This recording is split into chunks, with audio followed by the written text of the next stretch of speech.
Assalamualaikum warahmatullahi wabarakatuh. Yang saya hormati Bapak Ahmad Taufik MPDI selaku dosen mata kuliah Ilmu Mantik. Yang saya hormati pula teman-teman kelas PBAA. Alhamdulillahirrabbilalamin, kita dapat berjumpa lagi dan belajar bersama lagi di mata kuliah Ilmu Mantik. Nah, pada kesempatan kali ini perkenankan kami dari kelompok 1 mata kuliah Ilmu Mantik yang terdiri dari 1 Sabit Bilhaq, 2 Uswatun Hasanah, 3 Arina Zulfarizkiana, 4 Silma Fuadina akan menyampaikan materi tentang mabadi ilmu mantik atau aspek dasar ilmu mantik. Untuk pemaparan materi saya serahkan kepada teman kelompok dan saya persilahkan. Mantik adalah kata dari bahasa Arab yang artinya nafkoko, artinya berpikir. Nadia pun yang artinya orang yang berpikir. Mantuk pun artinya yang dipikirkan.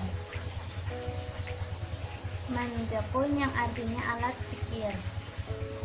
Mantik disebut pula logika yang berasal dari kata sifat logik atau dalam bahasa Yunani yang berhubungan dengan kata benda logos yang artinya pikiran, atau yang berhubungan dengan kata logos artinya pikiran atau kata sebagai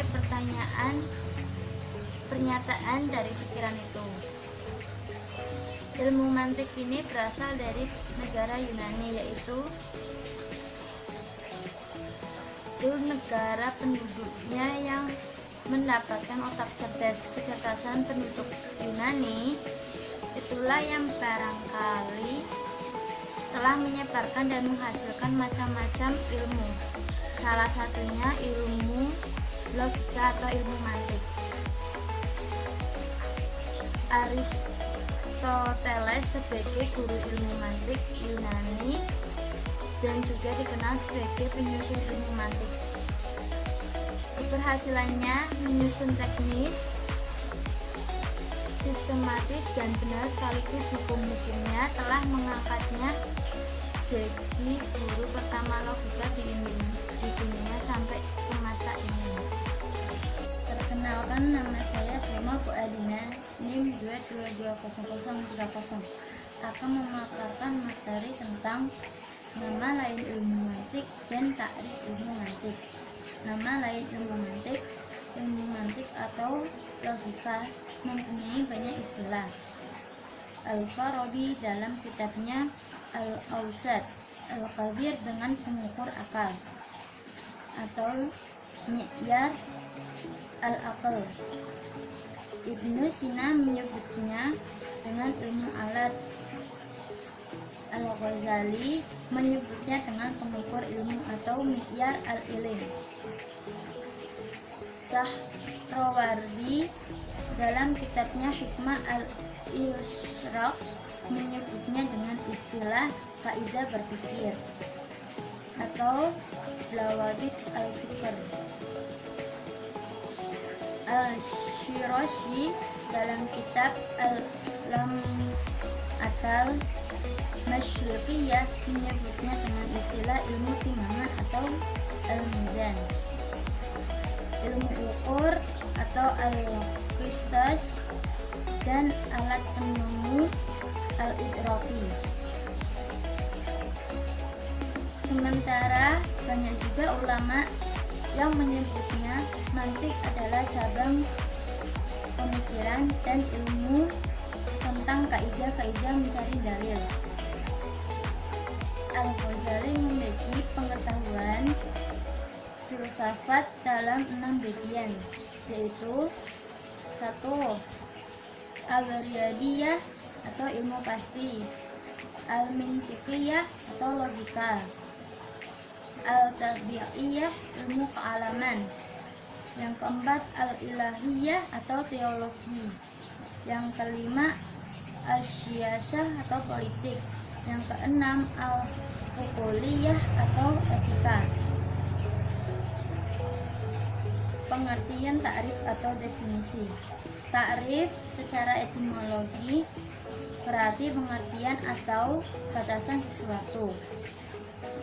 Sedangkan menurut ahli mantik, takrif adalah teknik menjelaskan sesuatu yang dijelaskan untuk diperoleh sesuatu pemahaman secara jelas dan terang dengan menggunakan tulisan maupun lisan. Dengan demikian, takrif menyangkut adanya sesuatu yang dijelaskan, penjelasannya itu sendiri, dan cara menjelaskannya. Adapun pengertian lain juga menerangkan bahwa takrif secara lugawi adalah memperkenalkan, memberitahu sampai jelas dan terang mengenai sesuatu. Secara mantiki, takrif adalah teknik menerangkan baik dengan tulisan maupun lisan yang dengannya diperoleh pemahaman yang jelas tentang sesuatu yang diterangkan atau diperkenalkan. Ilmu mantik, takrif berperan amat mendasar karena istidlal atau penarikan kesimpulan yang merupakan tinjauan yang paling fundamental tergantung amat erat kepada jelasnya takrif lafaz yang dipakai untuk menyusun kodiah-kodiah atau kalimat-kalimat yang dirinya ditarik natijah atau kesimpulan. Jika takrif lafaz tidak jelas, maka kesimpulan yang dihasilkan mungkin sekali keliru atau salah. Pembagian takrif menurut Baihaqi dalam bukunya yang berjudul Mantik atau Teknik Dasar Berpikir Logik, takrif terbagi menjadi 4. 1. Takrif had. Yang kedua, takrif rosh. Yang ketiga, takrif lafaz. Dan yang keempat, takrif miksal. Takrif had dibagi menjadi 2, yaitu takrif had tam dan takrif had naqis. Dan takrif rasm dibagi menjadi 2, takrif rasm tam dan takrif rasm naqis. Dan takrif lafazi adalah takrif mendefinisikan sebuah lafaz menggunakan lafaz lain yang semakna. Dan takrif miksal adalah takrif yang memberikan contoh atau misal. Takrif lafaz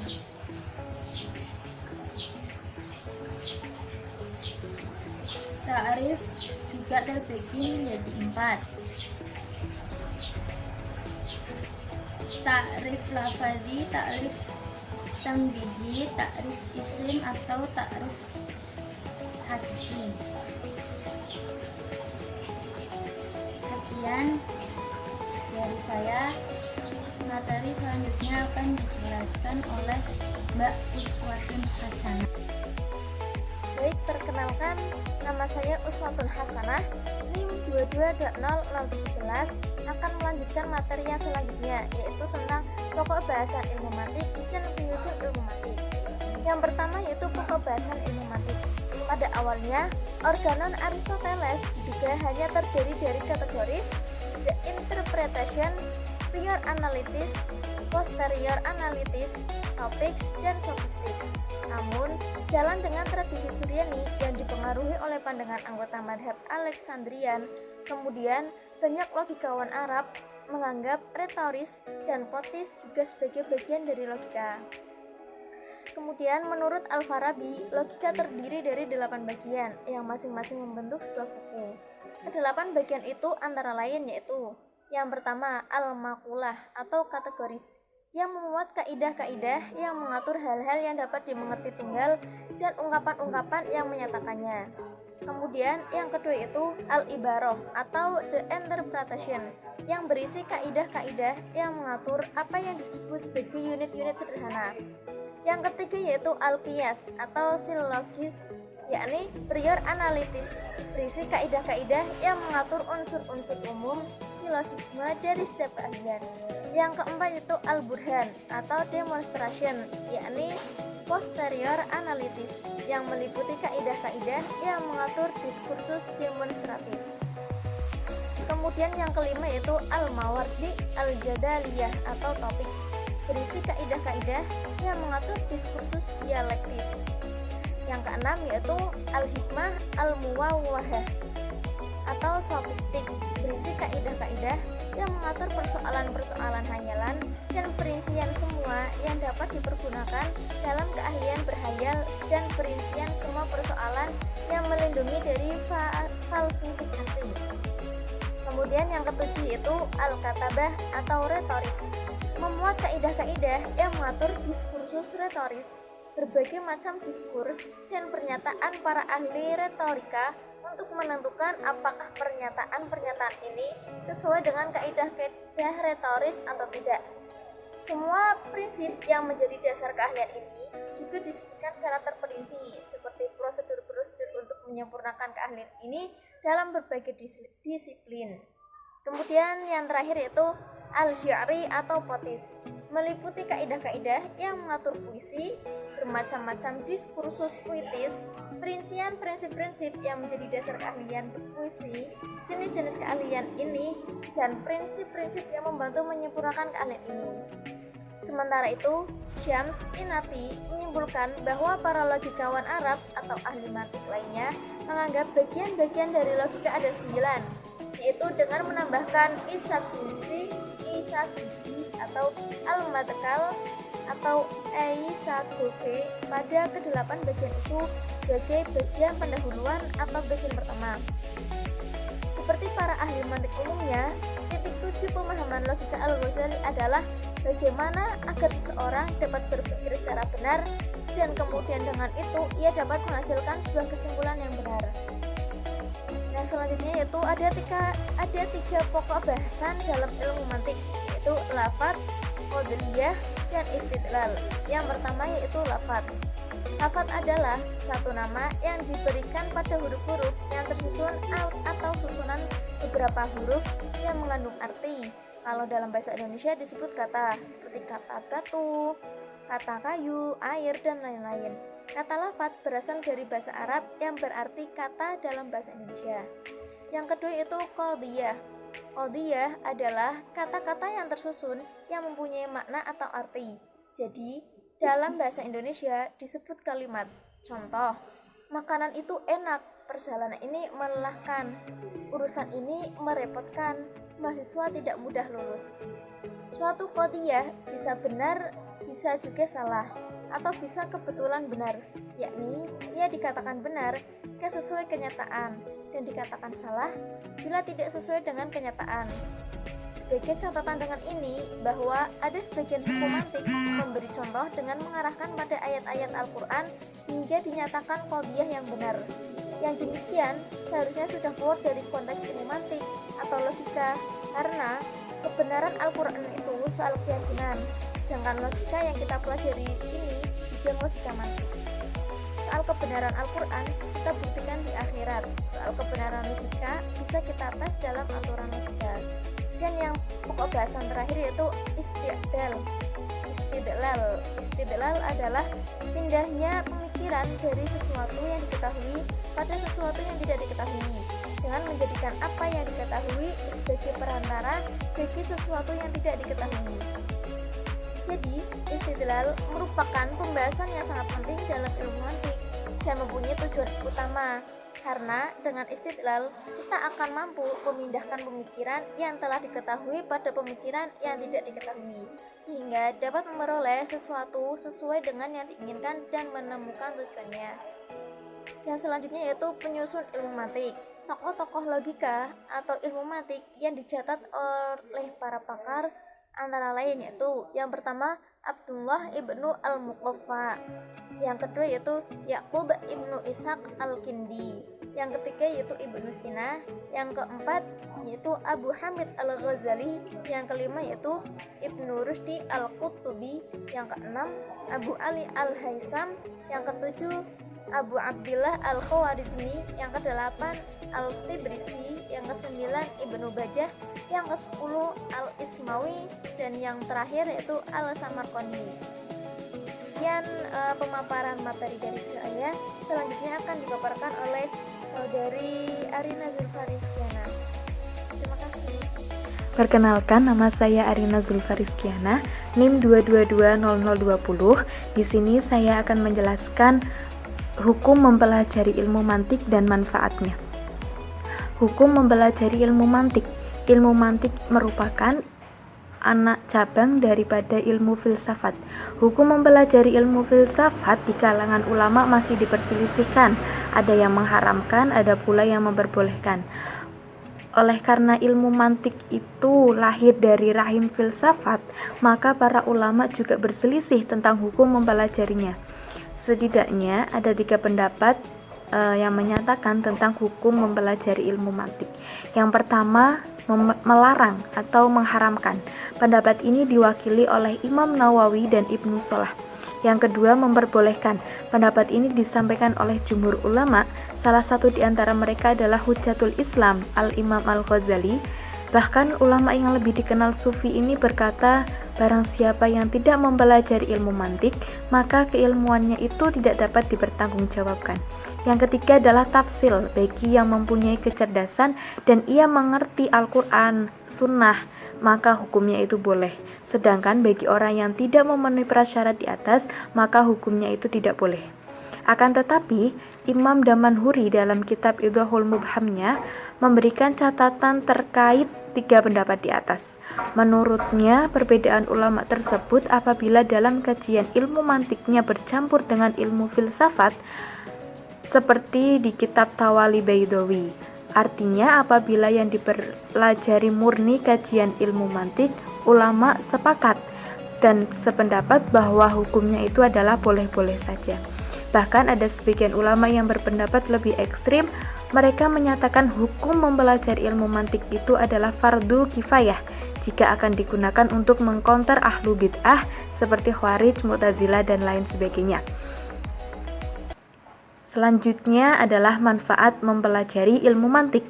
Manfaat mempelajari ilmu mantik adalah agar dapat berpikir lebih nalar, kritis, tepat, runtut, atau konsisten. Mempelajari ilmu ini sungguh bermanfaat sekali untuk hal-hal sebagai berikut. Di antaranya, yang pertama, melatih jiwa manusia agar dapat memperhalus jiwa pikirannya. 2. Mendidik kekuatan akal pikiran dan mengembangkannya yang sebaik-baiknya dengan melatih dan membiasakan mengadakan penelitian-penelitian tentang cara berpikir. 3. Studi logika mendidik kita berpikir jernih dan kritis. 4. Logika memungkinkan kita melaksanakan disiplin intelektual yang diperlukan dalam menyimpulkan atau menarik kesimpulan. 5. Logika membantu kita menginterpretasikan fakta dan pendapat orang lain secara memadai. 6. Logika melatih kita tentang teknik-teknik menetapkan asumsi dan implikasi. 7. Logika membantu kita mendeteksi penalaran yang keliru dan tidak jelas. 8. Logika memancing pemikiran-pemikiran ilmiah dan reflektif. 9. Mengenali dan menggunakan bentuk-bentuk umum tertentu dengan cara penarikan konklusi yang benar dan menghindari kesalahan-kesalahan yang bisa dijumpai. 10.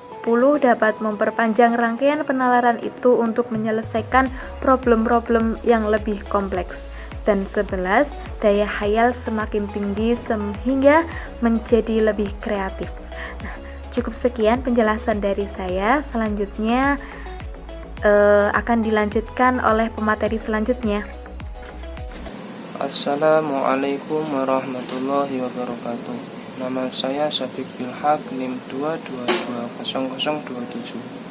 Saya akan melanjutkan materi dari sebelumnya dan sekaligus juga materi terakhir, yaitu tentang hubungan ilmu mantik dengan ilmu lainnya. Hubungan ilmu mantik dengan ilmu lainnya ada banyak sekali, di antaranya satu, hubungan dengan ilmu bahasa. Ilmu bahasa menyajikan kaidah penyusunan bahasa yang baik, dan logika menyajikan tata cara dan kaidah berpikir secara luas dan benar.